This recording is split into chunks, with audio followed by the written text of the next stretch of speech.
வணக்கம். மதிமுகம் செய்திகள். இன்றைய முக்கிய நிகழ்வுகளை பார்ப்பதற்கு முன்பாக தலைப்புச் செய்திகளை பார்க்கலாம். தேசிய ஜனநாயக கூட்டணியில் தொகுதி பங்கீட்டில் நீடிக்கும் இழுபறி. பேச்சுவார்த்தை நடத்த எடப்பாடி பழனிசாமி டெல்லி பயணம். இனி ஒரு உயிரும் போக வேண்டாம். மொழி போரில் உயிரிழந்த சிவா திலீபன் மறைவிற்கு முதல்வர் மு.க. ஸ்டாலின் இரங்கல். ஈரான் 9 நாடுகள் மீது ட்ரோன் மற்றும் ஏவுகணை தாக்குதல். சர்வதேச எரிபொருள் விநியோகம் முற்றிலும் முடங்கும் அபாயம். தமிழக மக்களை ஏமாற்றி தாவேக தேர்தலில் போட்டியிடுகிறது. திமுகவில் இணைந்த பின்னர் ரஞ்சனா நாச்சியார் பேட்டி. இந்தி எழுத்து அழிப்பு போராட்டத்தின் போது ரயில் முன் பாய்ந்த சிவா திலீபன் சிகிச்சை பலனின்றி உயிரிழந்ததற்கு முதலமைச்சர் மு.க. ஸ்டாலின் இரங்கல் தெரிவித்துள்ளார். சென்னை பார்க் ரயில் நிலையத்தில் கடந்த 11ஆம் தேதி இந்தி திணிப்புக்கு எதிரான போராட்டத்தின் போது மே 17 இயக்கத்தைச் சேர்ந்த சிவா திலீபன் இந்தி ஒழிக தமிழ் வாழ்க என முழக்கமிட்டவாறு ரயில் முன்பு பாய்ந்தார். இதனால் படுகாயமடைந்த அவர் சென்னை ராஜீவ்காந்தி மருத்துவமனையில் சிகிச்சை பெற்று வந்தார். இந்நிலையில் அவர் சிகிச்சை பலனின்றி உயிரிழந்தார். இதனிடையே உயிரிழந்த திலீபனின் குடும்பத்திற்கு முதலமைச்சர் மு.க. ஸ்டாலின் இரங்கல் தெரிவித்துள்ளார். இது தொடர்பாக அவர் வெளியிட்டுள்ள எக்ஸ் பதிவில், இந்தி எழுத்து அழிப்பு போராட்டத்தின் போது உணர்ச்சி வசப்பட்டு ரயில் முன் பாய்ந்த சகோதரர் சிவா திலீபன் தீவிர சிகிச்சை பலனளிக்காமல் உயிரிழந்தது மனதை கணக்க செய்கிறது என குறிப்பிட்டுள்ளார். மொழி போரில் நாம் ஈந்த உயிர் பலிகள் போதும், இனி ஒரு உயிரும் போகக்கூடாது எனவும், தொழில்நுட்பத்தின் உதவியால் பல புதுமையான அமைதியான பெரும் வீச்சு கொண்ட போராட்ட வழிமுறைகளை பெற்றிருக்கிறோம் எனவும் தெரிவித்துள்ளார். இந்தி திணிப்பை நம் மதிநுட்பத்தாலும் மன உறுதியாலும் தமிழ் பற்றாலும் தான் வீழ்த்த வேண்டும். இப்போரில் நம் உயிர் வீழக்கூடாது என கூறியுள்ளார்.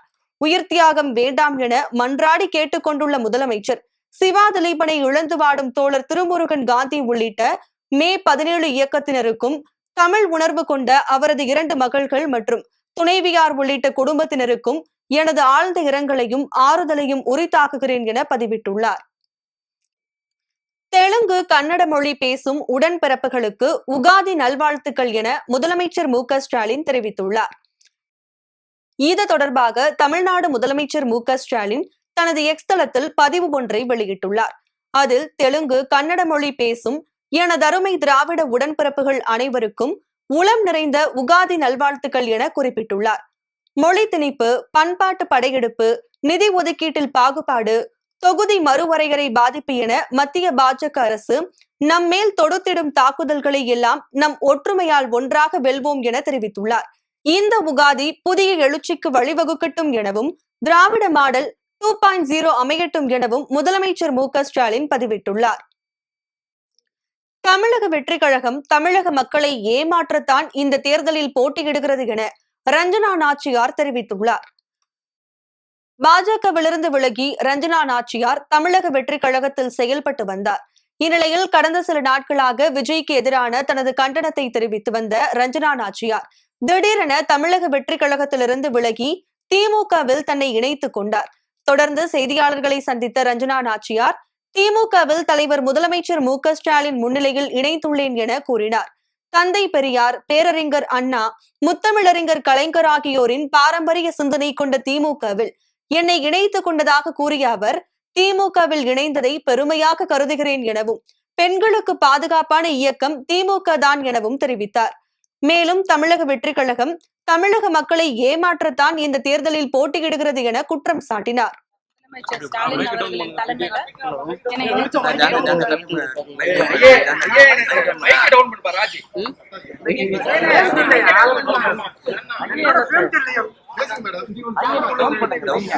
திராவிட முன்னேற்ற கழகத்தில் தலைவர் முதலமைச்சர் மு.க. ஸ்டாலின் அவர்கள் தலைமையில நான் இணைத்துக் கொண்டேன். பெரியார் அவர்களோட சிந்தனை, அண்ணா அவர்களின் அறிவுறுத்தல், வழிகாட்டுதல், கலைஞர் அவர்களின் பாரம்பரியம், இது எல்லாம் கலந்த ஒரு இயக்கம் தான் திராவிட முன்னேற்ற கழகம். இந்த இயக்கத்துல பயணிக்க தொடங்குறதே எனக்கு ரொம்ப ஒரு பெரிய வாய்ப்பாகவும் அருமையான ஒரு. தமிழ்நாட்டில் தேசிய ஜனநாயக கூட்டணியில் தொகுதி பங்கீடு இன்னும் இறுதி செய்யப்படாமல் இருக்கும் நிலையில் அதிமுக பொதுச் செயலாளர் எடப்பாடி பழனிசாமி டெல்லி பயணம் மேற்கொண்டுள்ளார்.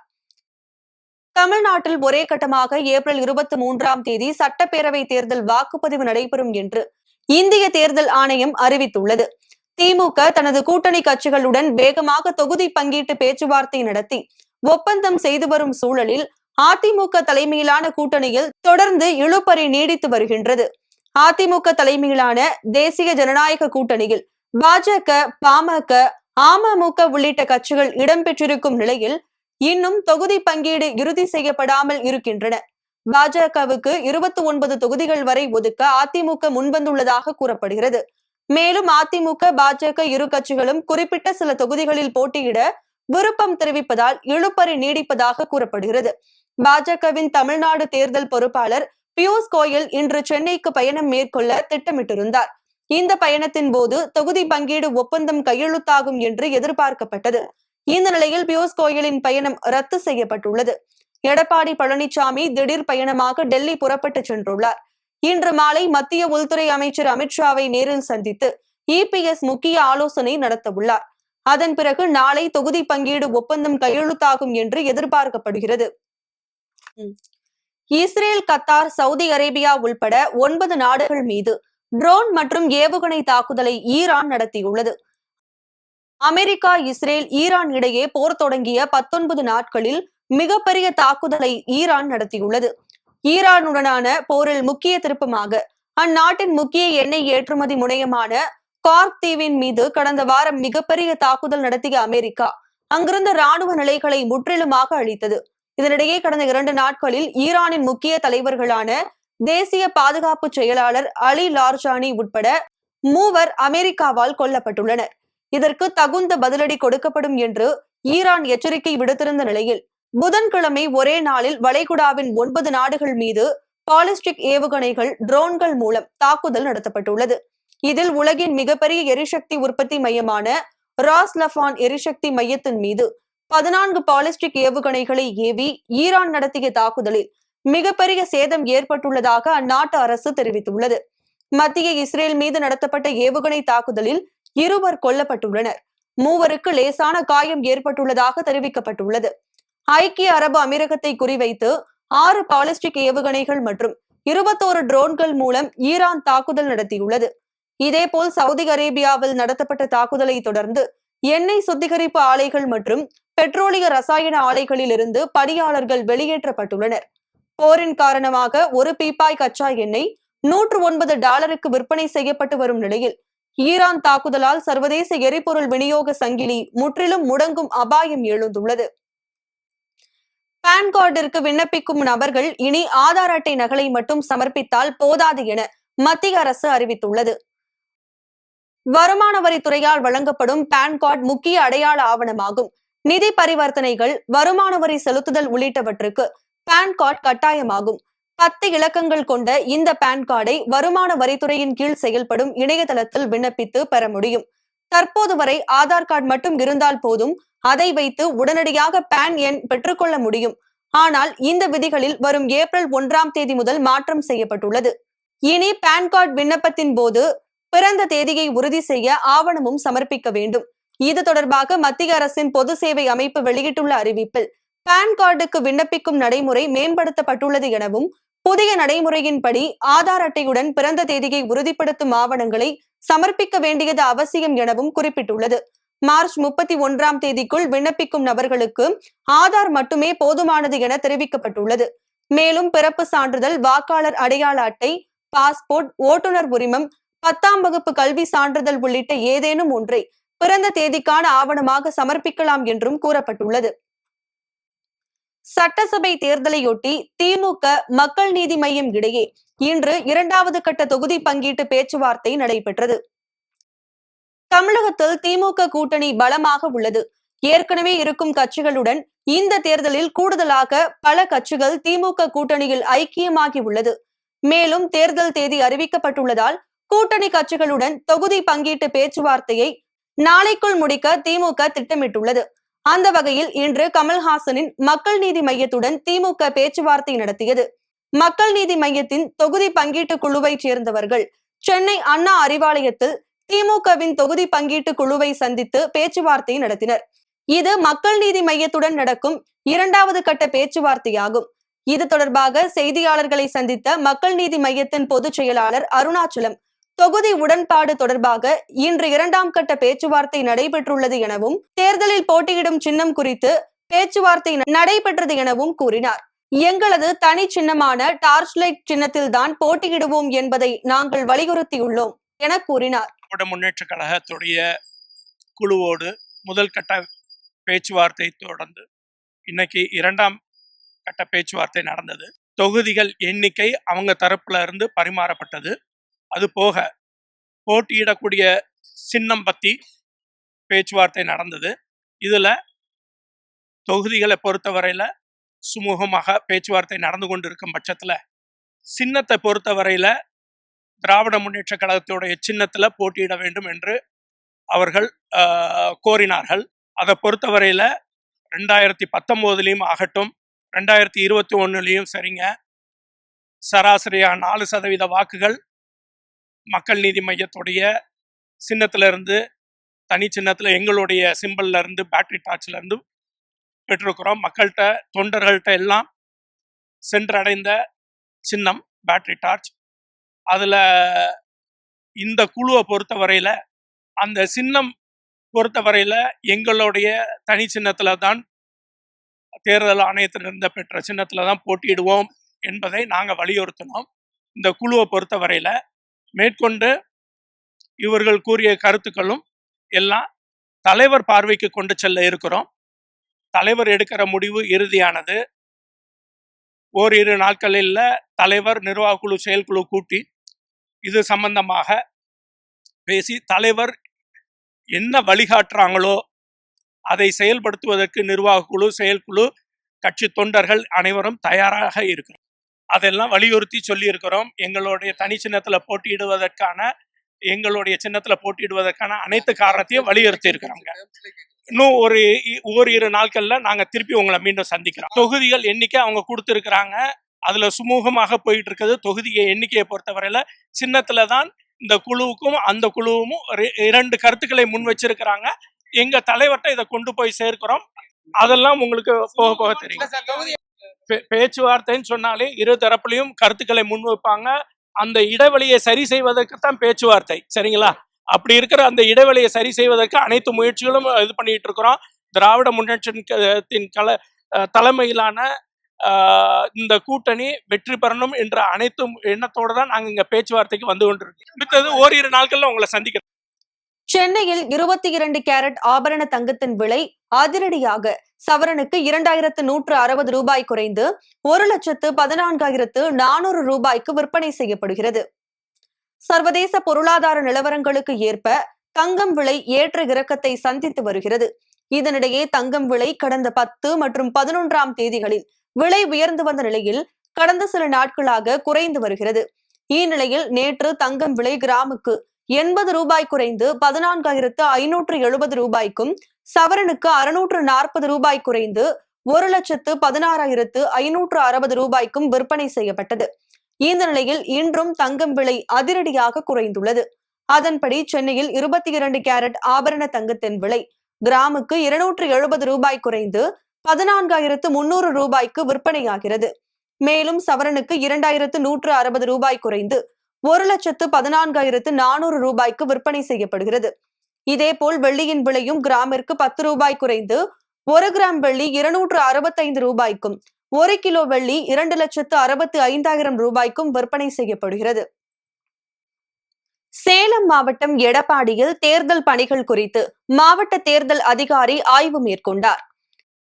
வருகிற சட்டமன்ற தேர்தல் ஏப்ரல் 23ஆம் தேதி தமிழகம் முழுவதும் நடைபெற உள்ளதை முன்னிட்டு தேர்தல் பணிகள் தீவிரமாக நடைபெற்று வருகின்றன. இந்நிலையில் எடப்பாடி வட்டாட்சியர் அலுவலகத்தில் சேலம் மாவட்ட தேர்தல் அதிகாரி மன்பிரீத் சிங் துக்கல் திடீர் ஆய்வு மேற்கொண்டார். அப்போது தேர்தல் விதிமுறைகள் முறையாக பின்படுத்தப்படுகிறதா, தேர்தல் பறக்கும் படைகள் எவ்வாறு செயல்படுகின்றன என்பது குறித்து ஆய்வு செய்தார். தொடர்ந்து பல்வேறு துறை அதிகாரிகளுடன் ஆலோசனை நடத்தினார். அப்போது தேர்தல் நடைமுறைகள், வேட்பாளர்கள் வேட்புமனு தாக்கல் செய்யும் தேதிகள் மற்றும் அதற்கான ஏற்பாடுகள் குறித்து விரிவாக கேட்டறிந்தார். காஞ்சிபுரம் மாவட்டம் உத்தரமேரூர் அருகே கஞ்சா விற்பனையில் ஈடுபட்ட இளைஞரை போலீசார் கைது செய்தனர். திருப்புலிவனம் ஏரிக்கரை பகுதியில் கஞ்சா விற்பனை நடைபெறுவதாக உத்தரமேரூர் காவல்துறையினருக்கு தகவல் கிடைத்தது. அதன் பேரில் அப்பகுதியில் போலீசார் சோதனை மேற்கொண்ட போது சந்தேகப்படும்படி சுற்றித் திரிந்த இளைஞரை பிடித்து விசாரணை மேற்கொண்டனர். அதில் அவர் திருப்புலிவனம் தோப்புத்தெரு பகுதியைச் சேர்ந்த பாலாஜி என்பதும் அவர் கஞ்சாவை பதுக்கி வைத்து விற்பனையில் ஈடுபட்டதும் தெரியவந்தது.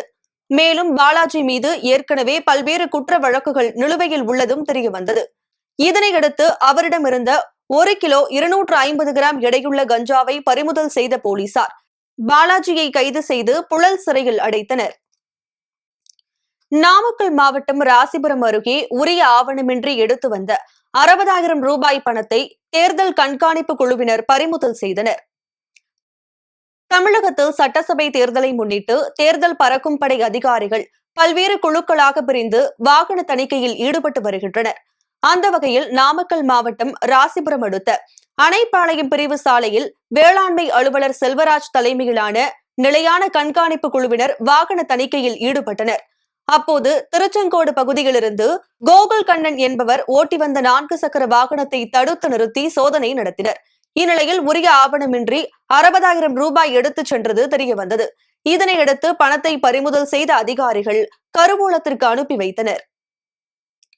தென்காசி மாவட்டத்தில் கடந்த 3 நாட்களில் மட்டும் உரிய ஆவணங்கள் இன்றி எடுத்துச் செல்லப்பட்ட 38 லட்சம் ரூபாய் பணத்தை தேர்தல் பறக்கும் படை அதிகாரிகள் பறிமுதல் செய்துள்ளனர். தென்காசி மாவட்டத்தில் தேர்தல் நடத்தை விதிமுறைகள் நடைமுறைக்கு வந்துள்ள நிலையில் கடந்த 3 நாட்களில் மட்டும் உரிய ஆவணங்கள் இன்றி கொண்டு செல்லப்பட்ட சுமார் 38 லட்சம் ரூபாய் மதிப்பிலான பணம் மற்றும் பொருட்களை பறிமுதல் செய்து பறக்கும் படை அதிகாரிகள் நடவடிக்கை எடுத்துள்ளனர். தென்காசி மாவட்டம் முழுவதும் மொத்தம் 90 பறக்கும் படை மற்றும் கண்காணிப்பு குழுக்கள் நியமிக்கப்பட்டு 24 மணி நேரமும் கண்காணிப்பு பணிகள் மேற்கொள்ளப்பட்டு வருகின்றன. இந்நிலையில் தேர்தல் நடத்தை விதிமுறை நடைமுறைக்கு வந்த 3 நாட்களில் மட்டும் தென்காசி மாவட்டத்தில் 37,99,000 ரூபாய் மதிப்புள்ள பணம் மற்றும் பொருட்களை பறக்கும் படை அதிகாரிகள் பறிமுதல் செய்துள்ளனர். இவற்றில் கடந்த 16ஆம் தேதி இரவு தமிழ்நாடு கேரளா எல்லையான புளியரை பகுதியில் 8,35,000 ரூபாய் மதிப்புள்ள வெள்ளி பொருட்கள் பறிமுதல் செய்யப்பட்டன. அதிகபட்சமாக வாசுதேவநல்லூரில் 9,89,000 ரூபாயும், ஆலங்குளத்தில் 6,84,000 ரூபாயும், தென்காசியில் 5,21,000 ரூபாயும், கடையநல்லூரில் 3,86,000 ரூபாயும், சங்கரன் கோவிலில் 3,85,000 ரூபாயும் பறிமுதல் செய்யப்பட்டுள்ளன. ராணிப்பேட்டை மாவட்டம் அரக்கோணம் அருகே ஆட்டோவும் காரும் நேருக்கு நேர் மோதிய விபத்தில் 7 பேர் படுகாயமடைந்தனர். அரக்கோணம் அடுத்த சித்தாம்பாடி கிராமத்தைச் சேர்ந்த ஆட்டோ ஓட்டுநர் ஆசிர்வாதம். இவர் அரக்கோணம் மற்றும் அதன் சுற்றுவட்டார பகுதிகளைச் சேர்ந்த 6 பேரை ஆட்டோவில் ஏற்றிக்கொண்டு சாலை கிராமம் நோக்கி சென்று கொண்டிருந்தார். இந்நிலையில் நேதாஜி நகர் பகுதியில் வந்து கொண்டிருந்த போது எதிரே வந்த கார் ஆட்டோ மீது நேருக்கு நேர் மோதியது. இந்த விபத்தில் ஆட்டோ ஓட்டுநர் உட்பட 7 பேர் படுகாயமடைந்தனர். இச்சம்பவம் குறித்து தகவல் அறிந்து வந்த அரக்கோணம் டவுன் போலீசார் 7 பேரையும் மீட்டு அரக்கோணம் அரசு மருத்துவமனைக்கு அனுப்பி வைத்தனர். இந்நிலையில் விபத்தை ஏற்படுத்திய காரில் இருந்த 3 பேரும் அங்கிருந்து தப்பி ஓடியதாக கூறப்படுகிறது. இச்சம்பவம் தொடர்பாக போலீசார் வழக்கு பதிவு செய்து விசாரணை மேற்கொண்டு வருகின்றனர். தென்காசி மாவட்டம் புளியங்குடி பகுதியில் தெருநாய் கடித்து குதறியதில் மூதாட்டி உட்பட 11 பேர் காயமடைந்தனர். கடையநல்லூர் அடுத்த வடகரை, வாவாநகரம், கடையநல்லூர் நகரம் மற்றும் புளியங்குடி பகுதிகளில் கடந்த சில மாதங்களாக தெருநாய் தொல்லை அதிகரித்துள்ளது. இதனை கட்டுப்படுத்த கோரி பொதுமக்கள் மனு அளித்த நிலையில் வெறிநாய்களை அகற்றும் பணியில் நகராட்சி பணியாளர்கள் ஈடுபட்டிருந்தனர். இருப்பினும் தெருநாய்கள் பிரச்சினை தொடர்ந்து அதிகரித்து வருகிறது. இந்த நிலையில் புளியங்குடி நகராட்சிக்கு உட்பட்ட முத்துராமலிங்கம் நகர் பகுதியில் நேற்று வெறிநாய் ஒன்று மூதாட்டி உட்பட 11 பேரை கடித்து குதறியுள்ளது. இதனால் காயமடைந்த நபர்கள் புளியங்குடி அரசு மருத்துவமனையில் சிகிச்சை பெற்றனர். அவர்களில் 60 வயதான மூதாட்டிக்கு காயம் அதிகமாக ஏற்பட்டதால் அவர் உள்நோயாளியாக அனுமதிக்கப்பட்டு சிகிச்சை பெற்று வருகிறார். இச்சம்பவம் அப்பகுதியில் அதிர்ச்சியையும் பரபரப்பையும் ஏற்படுத்தியுள்ளது. மேலும் தெருநாய் தொல்லைகளை கட்டுப்படுத்த அதிகாரிகள் நடவடிக்கை எடுக்க வேண்டும் என பொதுமக்கள் கோரிக்கை விடுத்துள்ளனர். திருப்பத்தூரில் பல மாதங்களாக பழக்கடையில் பழங்களை திருடி வந்த நபரின் சிசிடிவி காட்சிகள் வெளியாகி பரபரப்பை ஏற்படுத்தியுள்ளது. திருப்பத்தூர் நகர பகுதியைச் சேர்ந்த ரஃபான் என்பவர் ஜினின் ரோடு பகுதியில் பல ஆண்டுகளாக பழக்கடை வைத்து நடத்தி வருகிறார். இந்நிலையில் இரவு நேரத்தில் பழக்கடையை தார்பாய் கொண்டு மூடிவிட்டு கயிற்றால் அதனை கட்டிவிட்டு வீட்டிற்கு செல்வது வழக்கம். இதனிடையே நாள்தோறும் 5 கிலோ மற்றும் 6 கிலோ வரை பழங்கள் காணாமல் போவதாக இர்ஃபான் கூறி வந்தார். அதனை கண்டுபிடிக்க இர்ஃபான் பழக்கடைக்கு முன்பு சிசிடிவி பொருத்தியுள்ளார். அப்போது இரவு நேரத்தில் மர்ம நபர் ஒருவர் வந்து பழத்தை திருடிச் செல்வது தெரிய வந்தது. இதுகுறித்து திருப்பத்தூர் நகர காவல் நிலையத்தில் இர்ஃபான் அளித்த புகாரின் அடிப்படையில் போலீசார் வழக்கு பதிவு செய்து விசாரணை நடத்தி வருகின்றனர். ராணிப்பேட்டை மாவட்டம் ஆற்காடு சட்டமன்ற தொகுதிக்கு உட்பட்ட இருவேறு பகுதிகளில் நடைபெற்ற வாகன சோதனையில் சுமார் 82,000 ரூபாய் மதிப்பிலான சேலை, சட்டை மற்றும் வேட்டி ஆகியவற்றை தேர்தல் பறக்கும் படையினர் பறிமுதல் செய்தனர். ராணிப்பேட்டை மாவட்டம் ஆற்காடு சட்டமன்ற தொகுதிக்குட்பட்ட 30 வெட்டி பகுதியில் தேர்தல் பறக்கும் படையினர் தீவிர கண்காணிப்பில் ஈடுபட்டு வந்தனர். இந்நிலையில் அப்பகுதியில் வேட்டி, சேலை உள்ளிட்டவை விநியோகம் செய்யப்படுவதாக வந்த தகவலை அடுத்து சம்பவ இடத்திற்கு சென்ற தேர்தல் பறக்கும் படை அதிகாரிகள் சுமார் 68 ஜோடி சேலை, வேட்டி, சட்டை ஆகியவற்றை பறிமுதல் செய்தனர். அதேபோல களவை அடுத்த மேலப்பழந்தை பகுதியில் தேர்தல் பரிசு பொருட்கள் விநியோகம் செய்யப்படுவதாக நிலை கண்காணிப்பு குழுவிற்கு தகவல் கிடைத்தது. அதன் பேரில் அப்பகுதிக்கு அதிகாரிகள் சென்றபோது வேட்டி, சேலை விநியோகம் செய்தவர்கள் அங்கிருந்து தப்பி ஓடியதாக கூறப்படுகிறது. பின்னர் அங்கிருந்த 14 ஜோடி வேட்டி, சேலை மற்றும் சட்டை ஆகியவற்றை அதிகாரிகள் பறிமுதல் செய்தனர். இதன் மதிப்பு சுமார் 82,000 ரூபாய் இருக்கும் என தேர்தல் பறக்கும் படை அதிகாரிகள் தெரிவித்துள்ளனர். மீண்டும் தலைப்புச் செய்திகள். தேசிய ஜனநாயக கூட்டணியில் தொகுதி பங்கீட்டில் நீடிக்கும் இழுபறி. பேச்சுவார்த்தை நடத்த எடப்பாடி பழனிசாமி டெல்லி பயணம். இனி ஒரு உயிரும் போக வேண்டாம். மொழி போரில் உயிரிழந்த சிவா திலீபன் மறைவிற்கு முதல்வர் மு.க. ஸ்டாலின் இரங்கல். ஈரான் 9 நாடுகள் மீது ட்ரோன் மற்றும் ஏவுகணை தாக்குதல். சர்வதேச எரிபொருள் விநியோகம் முற்றிலும் முடங்கும் அபாயம். தமிழக மக்களை ஏமாற்றி தாவேக தேர்தலில் போட்டியிடுகிறது. திமுகவில் இணைந்த பின்னர் ரஞ்சனா நாச்சியார் பேட்டி.